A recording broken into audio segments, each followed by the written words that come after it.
आज हम class 10th की एक नई यूनिट शुरू कर रहे हैं जिसका नाम है बहुपद। ठीक है, इसको इंग्लिश में बोलते हैं पॉलिनोमियल्स। ठीक है, अब इस बहुपद को पढ़ने से पहले हम इसमें जो मतलब जो पद आने वाले हैं, जो टर्म आने वाले हैं, उन चीजों को पहले समझ लेते हैं। जो परिभाषाएं आने वाली हैं उनको हम पहले पढ़ लेंगे, तो उससे क्या होगा कि हमें इस यूनिट को समझने में परेशानी ज्यादा नहीं जाएगी। ठीक है, तो सबसे पहले बहुपद का मतलब समझ लें। बहुपद मतलब एक साधारण भाषा में हम मतलब समझा रहे हैं। परिभाषा तो नीचे अपन इसकी गणित के रूप में ही पढ़ेंगे, पर एक साधारण भाषा में इसको इस तरह से समझ लीजिए कि बहुपद माने जिसमें बहुत सारे, बहु माने बहुत और पद माने पद, तो जिसमें बहुत सारे पद होते हैं उसको कहते हैं बहुपद। ठीक है, तो इसको बहुपद पढ़ने से पहले हम निम्न पदों को पढ़ लेते हैं। सबसे पहले पढ़ते हैं चर। अब देखिए, ये हम पहले भी पढ़ चुके हैं। ठीक है, चर क्या होता है? चर वह राशि है जिसका मान बदलता रहता है। एक बार रिवीजन के लिए मैंने आपको फिर से परिभाषा पढ़ा दी है, वैसे ये मैं आपको पहले पढ़ा चुकी हूँ। ठीक है, द्विघात समीकरण में पढ़ाया था मैंने आपको। तो चर क्या होता है? वह राशि जिसका मान बदलता रहता है, जैसे x, y, z, t, s, r, ये जो इस तरह की जो राशि होती है जिसका मान प्रत्येक समीकरण में, प्रत्येक संक्रिया में बदलता रहता है, वो कहलाती है चर राशि। ठीक है, अब इसके बाद हम पढ़ेंगे अचर। अचर क्या होता है? जिस संख्या का मान स्थिर है, यानी वह राशि जो स्थिर है वह कहलाती है अचर। जैसे हम जो अंक लिखते हैं, चाहे हम 2 लिखें, चाहे 0 लिखें, या हम -2/5 कुछ भी लिखते हैं, जो अंक लिखते हैं वो स्थिर होते हैं, इसलिए उनको कहते हैं अचर। 2 जो है, चाहे हम इसको प्लस करें, चाहे माइनस करें, चाहे गुणा करें, चाहे भाग दें, ये 2 ही रहेगा। किसी भी समीकरण में, किसी भी संक्रिया में इसका मान 2 ही रहेगा, इसका मान परिवर्तित नहीं होगा, इसलिए ये कैसी राशि कहलाती है? अचर राशि। ठीक है, अब इसमें तीसरा एक शब्द आता है बीजीय व्यंजक। बीजीय व्यंजक क्या होता है? चर, अचर व बीजीय संक्रियाओं, यानी एक चर राशि ले ली हमने, एक हमने अचर राशि ले ली, और क्या ले लिया? बीजीय संक्रियाएं।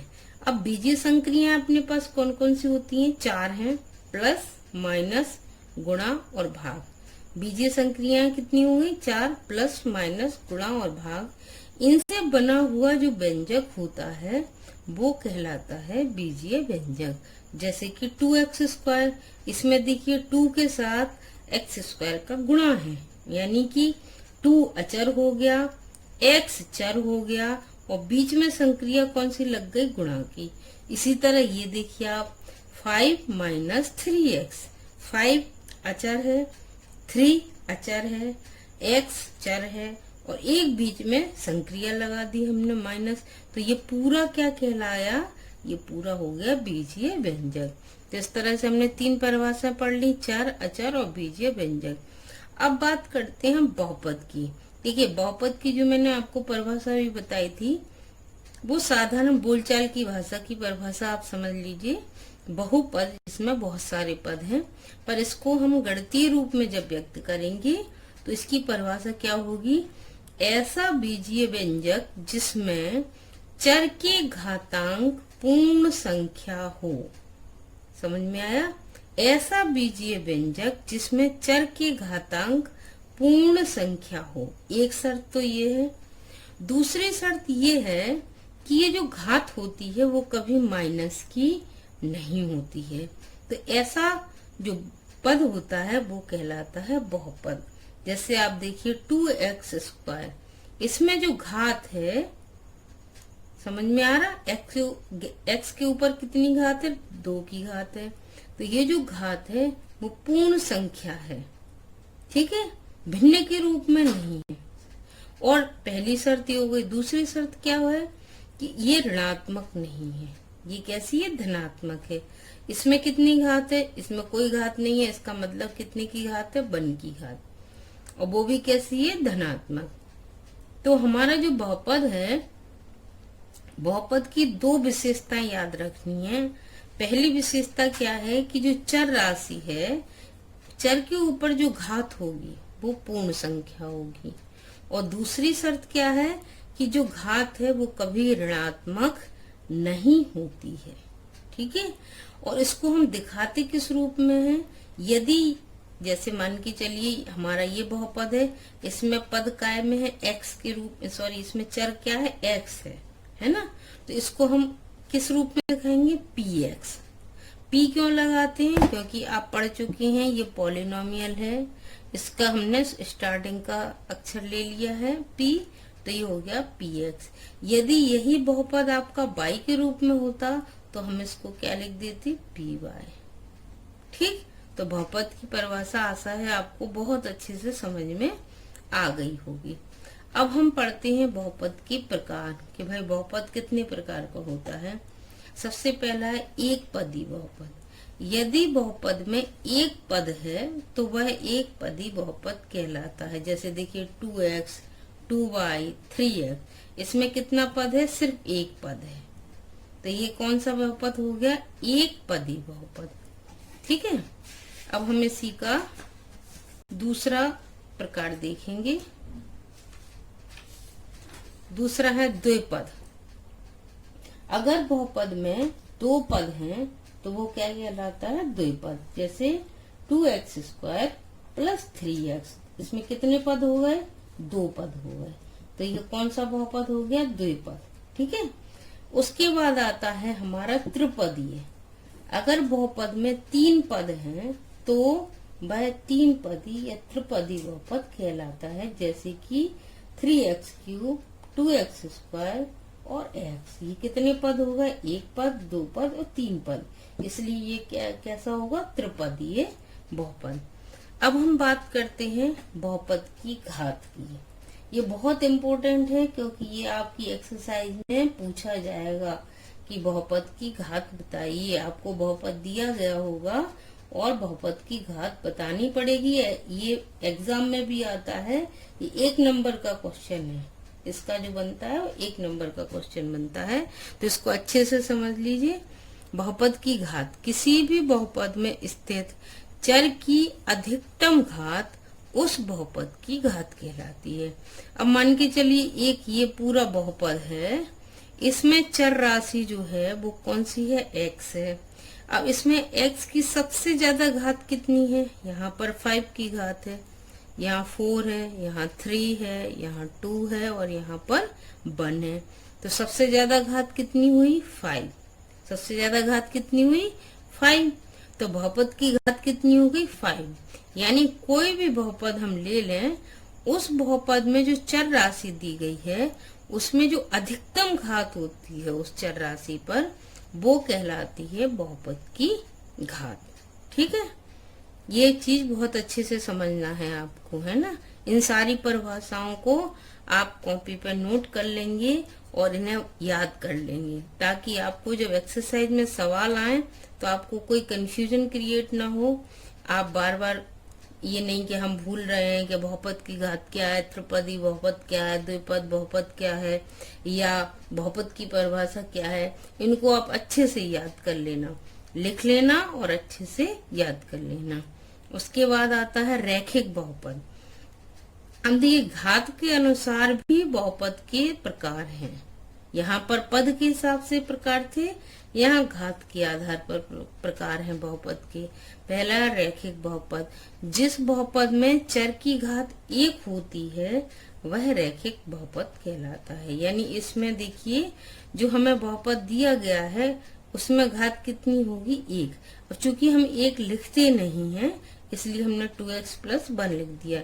इसको अगर ऐसे भी 2y + 3 होता तो ये भी कैसा बहुपद होता?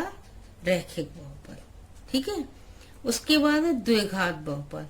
द्विघात बहुपद माने जिस बहुपद की घात दो होती है वह द्विघात बहुपद कहलाता है। अब देखिए इस बहुपद को देखिए आप, क्या है 3x² प्लस 2x प्लस 1। यहाँ पर x की घात कितनी है, मैक्सिमम घात कितनी है x की 2। तो ये कौन सा 2 को हम क्या लिखते हैं, द्विघात। तो ये कौन सा बहुपद हो गया, द्विघात बहुपद। इसी प्रकार से है त्रिघात बहुपद। जिस बहुपद की घात 3 होती है वह त्रिघात बहुपद कहलाता है। जैसे 3x³ plus 2x² plus x plus 1, यानी कि यहाँ पर x की घात कितनी है 3। तो ये कौन सा बहुपद हो जाएगा, त्रिघात। 3 को 3 बोलते हैं, तो ये क्या हो जाएगा, त्रिघात बहुपद। इतनी ये सारी परिभाषाएं समझ में आ गई होंगी। रैखिक बहुपद क्या है, द्विघात बहुपद क्या है और त्रिघात बहुपद क्या है। रैखिक बहुपद वह बहुपद होता है जिसमें चर की घात 1 होती है। द्विघात बहुपद वह बहुपद होता है जिसमें चर की घात 2 होती है। त्रिघात बहुपद वह बहुपद होता है जिसमें चर की घात 3 होती है। अब हम बात करते हैं शून्यक। ये शब्द आपको बार बार आएगा, बहुत बार आएगा। ये बहुपद का शून्यक ज्ञात कीजिए। बहुपद का शून्यक क्या होता है, बहुपद को जब हम हल करते हैं और चर के जो मान आते हैं वो कहलाते हैं बहुपद के शून्यक। जैसे कि मान के चलो हमें ये बहुपद दिया हुआ है, जब हम इसको हल करेंगे तो इसमें x के मान आएंगे, x के इसमें 2 मान आएंगे। क्यों आएंगे, क्योंकि इस पे घात कितने की है, 2 की। जब 2 की घात है तो कितने आंसर निकलेंगे इसके, 2। तो ये जो 2 मान आएंगे, x के जो 2 मान हमें प्राप्त होंगे वो कहलाएंगे बहुपद के शून्यक। आगे बात समझ में? आशा है आपको ये सारी परिभाषाएं बहुत अच्छे से समझ में आई होंगी। अब हम बात करते हैं एक्सरसाइज 2.1 की। एक्सरसाइज 2.1 आप जब निकालेंगे तो उसमें ग्राफ बने हुए हैं। अब उन ग्राफ को देख के आपको शून्यक निकालने हैं। शून्यक आप समझ गए हो, हमने आपको इसीलिए सारे जितने भी टर्म आने थे, जितने भी शब्द आने थे, वो हमने आपको पहले ही समझा दिए हैं। शून्यक का मतलब क्या है, इस बहुपद के हल। अब देखिए क्या दिया है, px के लिए y बराबर px हो तब आपको शून्यक ज्ञात करने हैं। अब आपको ये ग्राफ दिए, अब आप कहोगे कि इस ग्राफ में हम कैसे ढूंढे कि शून्यक कितने हैं। तो क्या दिया है, y बराबर px, यानी कि हमें ये देखना है कि ये जो लाइन है, ये जो लाइन है, जो देखिए ये तो x अक्ष है, ये y अक्ष है। ये जो एक्स्ट्रा लाइन खिंच रही है, ये जो एक्स्ट्रा लाइन हमारे x अक्ष को जितनी बार काटेगी उतने इसके शून्यक होंगे। आ रही बात समझ में? ये जो x और y अक्ष के अलावा ये जो हमारे पास एक्स्ट्रा लाइन है इस ग्राफ में, वो x अक्ष को जितनी बार काटेगी उतने उसके शून्यक होंगे। अब इसमें देखिए ये लाइन जो है उसने x अक्ष को काटा ही नहीं है, वो किस अक्ष को काट रही है, y अक्ष को। इसका मतलब क्या हुआ कि जो आपका पहला चित्र है उसमें शून्य क्या हो जाएगा, 0। ठीक है।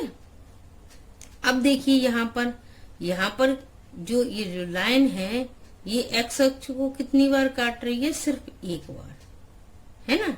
एक बार x अक्ष को काट रही है, एक बार y अक्ष को काट रही है।